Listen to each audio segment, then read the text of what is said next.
welcome back to our podcast, My Sisters TBR. I'm Rebecca. And I'm Stacy, and we're two sisters co-hosting a bookish podcast. We'll be talking about our past, current, and future reads. And some of the news we picked up along the way. Yeah, okay. Excellent. And speaking of the news that we picked up along the way. Oh my god, I literally took a quick peek into what you had typed up. Mm-hmm. I'm excited. Oh? So you didn't read all of it? You just... No. I like it to be a surprise. I know. Oh, thank God. I'm so excited for this. Kate Stewart announced a Dom point of view novella. Okay, is it a novella or is it... That's what she announced. Okay, that's what she announced. Months ago. But it's actually going to be a full-length novel. So that's going to be 4 books in that series then. I don't know. Would it be considered part of that series or would it be like a standalone? Yeah, it might be kind of separate. I don't know. I would assume she would end up including that in the series. Maybe not though, because I'm pretty sure, isn't it called Ravenhood Trilogy? Yeah. Yeah. There's those brain cells working together. I tell you, It takes the two of us. Okay. I'm so excited for that because, like... Yeah. I know he's got a special place in all of our hearts. And we can't talk about it because that is such a big spoiler. Yeah. But, oh my gosh, that book is going to be incredible. I just know it. She could literally write absolute garbage and I'll still be like, this is a masterpiece. Oh, God. But, yeah, we need more backstory on Dom, so that's going to be really, really nice. Yeah, like, she touched on his backstory. Oh, I almost just gave a big spoiler. In the books. Mm-hmm. So it would be nice to get a full, just more Dom. Just give us more Dom. The world needs it. Oh, my God. Yeah. Okay, what else do we have? Okay. So this is like a double whammy for me. I found this out and both of which I had no idea about. So The Beach Read by Emily Henry is being made by 20th Century Studios with original film producing. Yulin Kwang is writing the script and will be directing the Beach Read movie. And apparently it's in really good hands because she also wrote the script for People We Meet on Vacation, which is also another Emily Henry novel. That was the first one I read by her. Yeah. But I had no idea that was... Yeah, I had no clue that was being done as well. So that's 2 of Emily Henry's novels coming to screen. But didn't she only just release The Beach Read? Because I've been seeing a lot of The Beach Read lately, and that's why I assumed that it was new. Mm-hmm. No, it was released May 19th, 2020. Oh, dear. Okay. Yeah, so it is a couple years old. The newest one by Emily Henry was Happy Place. That was the one that we just talked about back in April, maybe? Yes. Yeah, April. Okay. So what book of hers do I have? Did you have... Oh, Book Lovers. Book Lovers. Okay. Book Lovers. That was so good. That was like one of our tops for last year. I need to read that because I haven't read it yet. You haven't read Book Lovers? No. You started it. I started it. Yeah. Yeah. But I know that I'll fall in love with it because he's an editor. Yeah. Yeah. It was good. It was really good. Okay. So anyways, Beach Read is about Augustus Everett. He's a literary fiction author, and January Andrews, who's a best-selling romance writer. They're total polar opposites. They're both living in neighboring beach houses, broke and struggling with writer's block. One evening, they make a deal to force themselves out of their creative ruts. Augustus will write something happy, and January will pen the next great American novel. They'll take each other on field trips, and everyone will finish a book, and no one will fall in love. Really. Okay. Yay. Okay. So I love, like, the whole opposites, obviously attract. That sounds so cute. Okay, I need to get that. Because I've seen a lot of people reading Beach Read, but I just never... You know what I'm like. I don't like looking up synopsis. I know. It would help you get invested in a story, I think. It definitely would, because now I'm so invested in that. Oh, what do we have next? The Perfect Find by Tia Williams. Oh. I haven't heard of this one either, actually. Starring Gabrielle Union, Keith Powers, and Gina Torres, is on Netflix on June 23rd. I haven't heard of this one. The Perfect Find. Interesting. It sounds really good. So the Perfect Find plot is, oh my god, Jenna Jones. Right? One of my besties from high school. Okay, anyway. Jenna Jones, a 40-year-old former fashion editor, is going through a tough time. She has been dumped, is jobless, and her bank account is dwindling. When she gets a new job, she falls for Eric Combs, her much younger coworker and her boss's son. Jenna must decide if this secret relationship is worth jeopardizing her comeback. Oh. Okay. This is opposite from what, like, we would have read something along the lines of a younger and then the older, like, CEO or whatever, right? So this is like, oh, it's the reverse age gap, and I haven't read a reverse age gap before, so. Miss Jenna Jones is a cougar. Yeah, I thought that was pretty interesting. Okay. I feel like we have so many movies and shows that we need to catch up on now. 100%. With, like, the new releases coming out. Yeah, there was a few, like, I knocked out a few of them. So we'll have to do a dedicated episode for when we watch, like, a TV adaptation of a book. And then just compile it all into one episode. Oh my, I think that's a really good idea. So, the new releases that I came up with for this month, they're all pretty good, I think. There's a few of them. First one is a new one by Ali Hazelwood. Why do I know that name? What else has she written? You had her book, The Love Hypothesis. Yep. So this is Love Theoretically by Ali Hazelwood. It's another romance. The release date is June 13th, so we're a couple days past if anybody finds it out in the wild. The plot is: the many lives of theoretical physicist Elsie Hanaway have finally caught up with her. By day, she's an adjunct professor toiling away at grading labs and teaching thermodynamics in the hopes of landing tenure. By other day, Elsie makes up for her non-existent paycheck by offering her services as a fake girlfriend, tapping into her expertly honed people-pleasing skills to embody whichever version of herself the client needs. Honestly, it's a pretty sweet gig until her carefully constructed Elsie verse comes crashing down because Jack Smith, the annoyingly attractive and broody older brother of her favorite client, turns out to be the cold-hearted experimental physicist who ruined her mentor's career and undermined the reputation of theorists everywhere. And that same Jack who now sits on the hiring committee at MIT, right between Elsie and her dream job. Elsie is prepared for an all-out war of scholarly sabotage, but those long, penetrating looks, not having to be anything other than her true self when she's with him, will falling into an experimentalist orbit finally tempt her to put her most guarded theories on love into practice. Oh, dear. There were so many big words in that. I feel smarter already just reading the plot.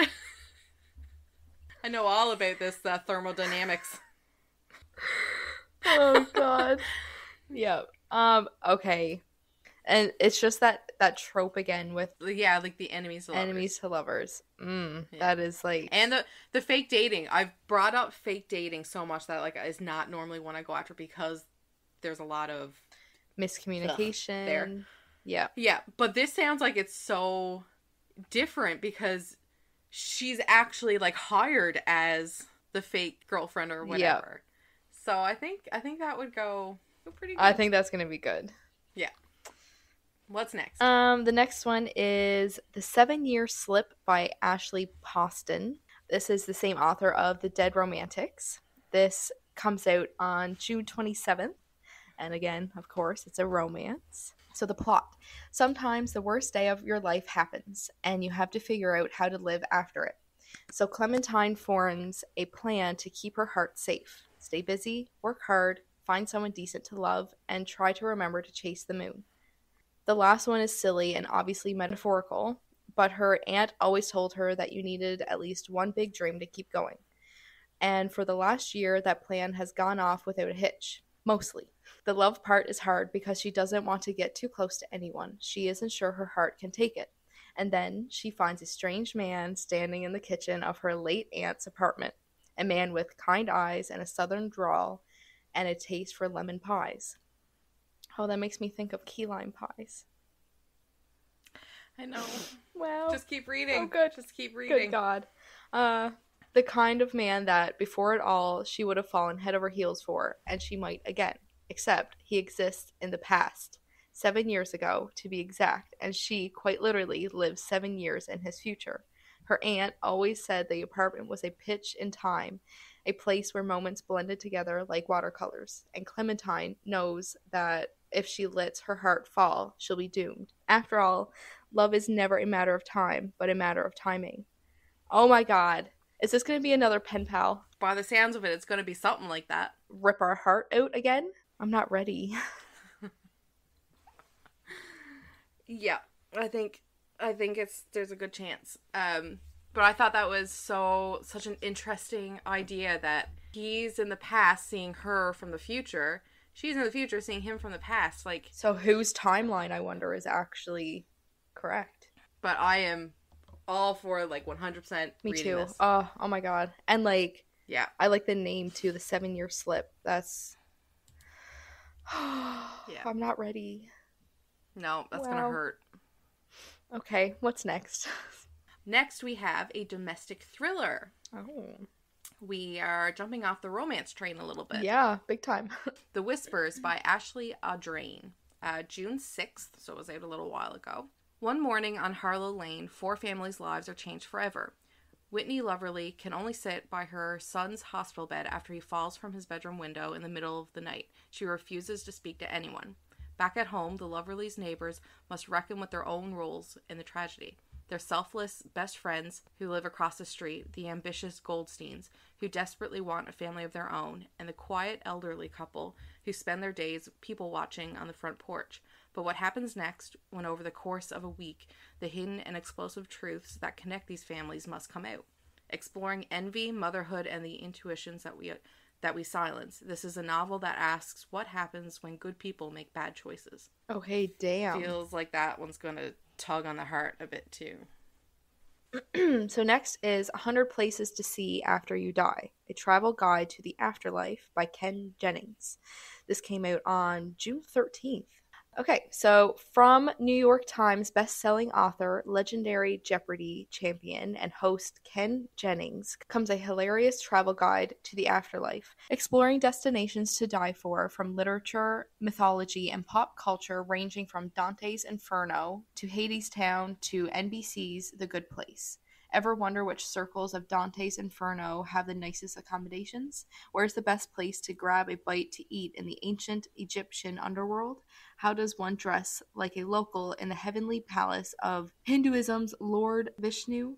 Or avoid the flesh-eating river serpents in the Klingon afterlife? What hidden treasures can be found off the beaten paths in Hades, Valhalla, or NBC's The Good Place? Find answers to all of those questions and more about the world, plural, to come in this eternally entertaining book from Ken Jennings. 100 Places to See After You Die is written in the style of iconic best-selling travel guides, but instead of recommending must-see destinations in Mexico, Thailand, or Rome, Jennings outlines journeys through the afterlife as dreamed up over 5,000 years of human history by our greatest prophets, poets, mystics, artists, and TV showrunners.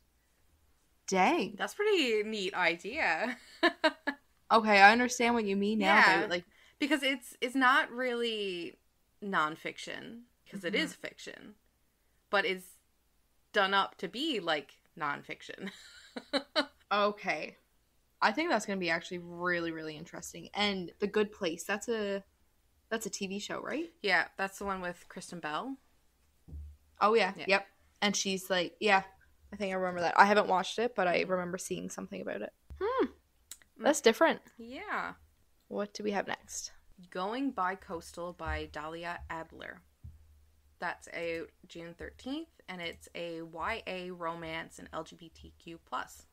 Natalia Fox has 24 hours to make the biggest choice of her life. stay home in New York City for the summer with her dad, and finally screw up the courage to talk to the girl she's been crushing on, or spend it with her basically estranged mom in LA, knowing this is the best chance she has to fix their relationship if she even wants to. Does she want to? How's a girl supposed to choose? She can't. And so both summers play out in alternating timelines, one in which Natalia explores a city, tries to repair things with her mom, works on figuring out her future, and goes for the girl she's always wanted, and one in which Natalia explores a city, tries to repair things with her mom, works on figuring out her future, and goes for the guy she never saw coming. Oh. Whoa. Okay. So a multi-timeline book. That's pretty cool. I like that.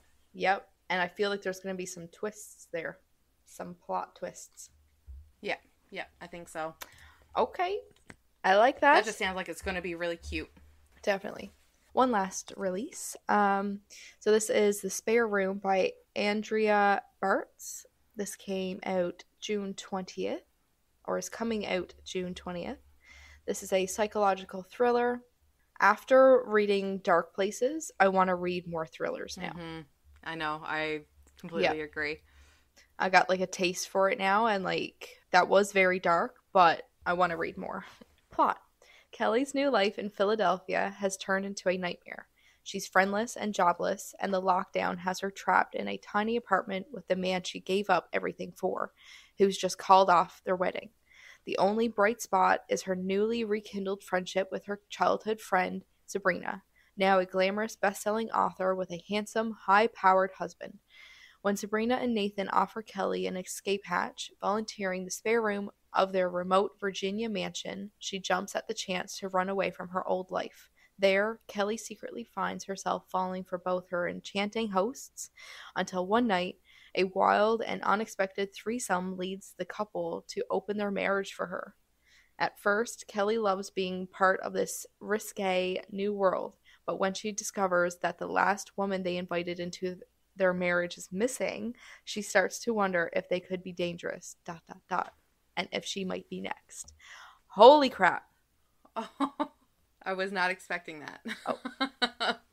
Like, that was my first time reading down through that. I was not expecting that. No. Okay, so I feel like that's gonna... There might be a little bit of spice in there, too. Yeah. Yeah, I wonder if it's going to be graphic like that. I guess we will find out. Out of those, what do you think you're most likely? Honestly, 100% The 7-Year Slip. I was just going to say that. That would be my pick. Yeah. Yeah, like I'm literally going to reorder that on my Kindle if I can do that. Mm-hmm. Yeah, I'm ready to get my heart smashed again. It's fine. Yeah, it's been a while. I'm ready. Have you read The Dead Romantics? No. No, I actually haven't even heard of that author. Yeah, me neither. So, that'll be interesting. Oh, I cannot wait. Oh my god. So what are you reading now anyway? There's a lot because I have been back and forth between like a bunch of different books. I'm still reading The Coach, which I talked about last month, and the third ACOTAR book. Still reading that. But as for ones that like I haven't talked about yet, I'm reading the second book of the Frost and Nectar series by C.N. Crawford. That's Ambrosia. Oh, yeah. Because I finished that book last month. I think I talked about Frost last month. Yeah. Again, I mean, I can't even begin to read out the description for that book because it is so many spoilers for the first book. Mm-hmm. It's a real good fantasy series. I am struggling a bit now with this book to keep reading it since reading Fourth Wing because Fourth Wing just blew everything out of the water. So now I've gone back to this fantasy, and I mean, I absolutely love C.N. Crawford. I'm not saying anything about that. It's just from one totally different, in-depth fantasy book to this other fantasy book that is much easier to read. It's more of like an entry-level kind of... I'm just struggling now to get back into it. Yeah, I bet. It's, like, I find that hard too when you read something so amazing and then like nothing else really meets that power. Yeah. And I don't like saying that, but it's true. Sad. Yeah. What about you? Is there anything? Um, I feel like I'm just constantly dropping the ball here because I don't have any time to read. I know you don't. All I'm reading right now is the featured read, and I mean I'm still working my way through A Court of Wings and Ruin. So I'm reading the On Honeymooners by Christina Oh, Lauren. how is that? I've heard really good things about that. So I'm not reading it. I'm listening to the audiobook. And I mean, I'm really enjoying it so far. I'm not too far into it. Just, I don't know, like not even a quarter of the way done yet. But it is good. And I'm really getting more into the audiobook side of things because I can be cruising through books while I'm doing housework, while I'm working, while I'm Very smart. while I'm knitting hats. Yeah. It's great. And fun fact, I had no idea up until a couple weeks ago that Christina Lauren are two people. I know I sent you the picture of the back of the book. I had no idea it was two people. I mean, I've read a number of books now by Christina Lauren, and never did I know that it was two people. So that is really cool. That's so interesting. Yeah. So the On Honeymooners is a romance. It's 348 pages, but it's about like an 8-hour audiobook. Okay, that's not bad. I mean, you could cruise through that pretty easy in a few days. The plot. Olive is always unlucky in her career, in love, in, well, everything. Her identical twin sister, Amy, on the other hand, is probably the luckiest person in the world. Her meet cute with her fiancé is something out of romantic comedy, gag, and she's managed to... Stop laughing at my stuttering. I'm not. I'm laughing at you saying gag. It's actually written in the plot. I thought you put that in there. No. It's actually written there. And she's managed to finance her entire wedding by winning a series of internet contests. Double gag. Worst of all, she's forcing Olive to spend the day with her sworn enemy, Ethan, who just happens to be the best man. Okay, Here we go. Olive braces herself to get through 24 hours of wedding hell before she can return to her comfortable, unlucky life. But when the entire wedding party gets food poisoning from eating bad shellfish, the only people who aren't affected are Olive and Ethan. And now there's an all-expenses-paid honeymoon in Hawaii up for grabs. Putting their mutual hatred aside for the sake of a free vacation, Olive and Ethan head for paradise, determined to avoid each other at all costs. But when Olive runs into her future boss, the little white lie she tells him is suddenly at risk to become a whole lot bigger. She and Ethan now have to pretend to be loving newlyweds, and her luck seems worse than ever. But the weird thing is that she doesn't mind playing pretend. In fact, she feels kind of lucky. You know how that's gonna end. Enemies to lovers. Yep. Oh, I love those. Oh. Yeah. I've heard really good things about that book, though. And I see a lot of people reading it. Yeah, it's popped up a few times now on, like, the different book groups that I'm in on Facebook. And that's what kind of pushed me to listen to it. And also, reason I'm even listening to audiobooks to begin with is because with Scribd you can get the 30-day free trial. So I'm like cruising out audiobooks as long as I can while I have the 30 free days.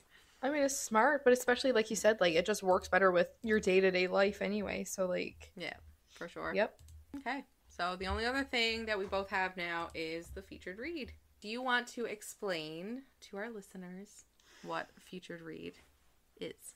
Sure. So basically, for anybody who's new that's listening, each month we choose a book that we are both going to read that we call a featured read, and we post it on our Instagram so that if anybody wants to read it along with us, they can, and then tune in at the end of the month in our end of month episode and listen to us discuss it. So this month we chose It Happened One Summer by Tessa Bailey. Oh, I love Tessa Bailey. So It Happened One Summer by Tessa Bailey is very obviously a romance. We needed something very light after last month's featured read because she was dark. it lived up to its name.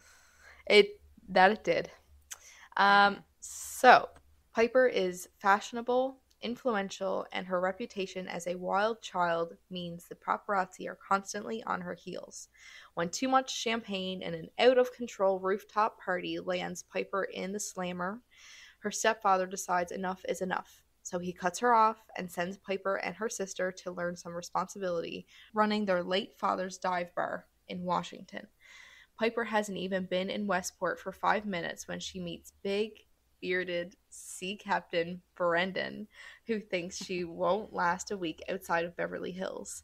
So what if Piper can't do math, and the idea of sleeping in a shabby apartment with bunk beds gives her hives? How bad could it really be?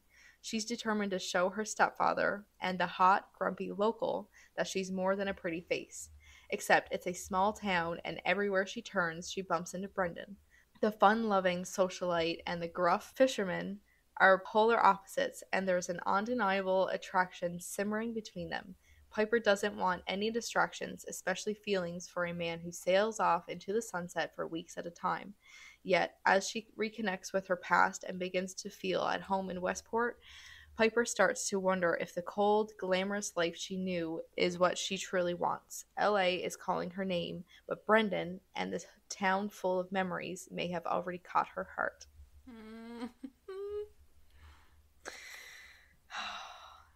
So this has like really big Schitt's Creek vibes. Oh, I like that. Yeah. Yeah. And I find the small town. Yeah. Small town, the grumpy, bearded main male character. Plus side is he's a fisherman. Yeah. I love it. I'm hooked. But honestly, I'm only a couple of chapters in so far. Yeah, I'm 14% into the book. I love the plot. I know it's going to get a lot better, but right now, Piper just really pisses me off. Yeah. She's really, a spoiled brat. really grates on the nerves. I read this book back in May of last year. So, I'm not going to say anything to spoil anything, but I feel that her being such an unlikable character in the beginning is what's going to make the whole book just feel that much more wholesome after a while when you start to see, how she is in this town versus how she is in LA. It's, yeah. And I know, and I'm expecting it. I know that she's obviously not going to stay the spoiled rich girl. I already know that. It's just right now, she's just pissing me off a little. How do you feel about the third person point of view? I wasn't expecting that, honestly. I really wasn't, because I haven't read a third person book in a while. I think the last one was either a Nicholas Sparks book or Harry Potter. Mm-hmm. Right? Everything besides those have been first person. Same. But that really threw me for a loop when I read this book, and I was just like, oh, third person just feels so disconnected and not personable. Mm-hmm. But it didn't take me long to get away from it once I got into it. But yeah, I think it's nice to switch it up every now and then anyway, to get the different perspectives. Yeah, I agree. Yeah, but I'm liking it's I know I'm gonna like it because I love, like I said, the small town trope and enemies to lovers, and I think it's gonna be very, very nice. Just have to stick with it. Yep. Yeah. I've been listening to this one on audiobook as well. Okay, and how do you... I don't know, it feels nice having it being read to me. Mm-hmm. So, we'll see. Yep, I can see that. See that. I need to try some more audiobooks, honestly. I haven't... Yeah, don't have Priest be your first audiobook. that was mine. Why not? Oh my god. The day that started playing in my car speakers, because I forgot to turn off the Bluetooth, I'm just happy that there was nobody. There was nobody in the car. Oh, I was just gonna ask. But I have learned now to always turn off my Bluetooth. Good Lord. That would not be good. Yeah. Get Scribd. Get the 30 days free, and then you can listen to a bunch of. There's a ton of Colleen Hoover as well. Oh. So yeah, I think this sums up our mid-month episode. Don't forget to check out our Instagram at My Sisters TBR. I'm not gonna say. We post all of our featured reads, and we do challenges, and they're fun. So keep an eye on that. I think our spring challenge ends soon in the next couple of days. I'll repost that again so that people can get it. I almost have bingo. I don't think I can get it. No? I can't figure out a book that has anything to do with Easter. Yeah, no, same. Let's just pretend that one isn't there. Yeah. I wish we didn't put that in there. Yeah, if it was something along the lines of something that like resembles Easter, because then it could have been something to do with a bunny. True. Like a certain pet name. Bunny. Maybe we'll I don't know, can we do a little amendment and Yes. We'll see. Yeah. Okay. Well, I think that's it. Thanks for listening. It's been fun again. And we'll catch you guys in 2 weeks. In 2 weeks. Whoop, whoop. Goodbye. Doodles.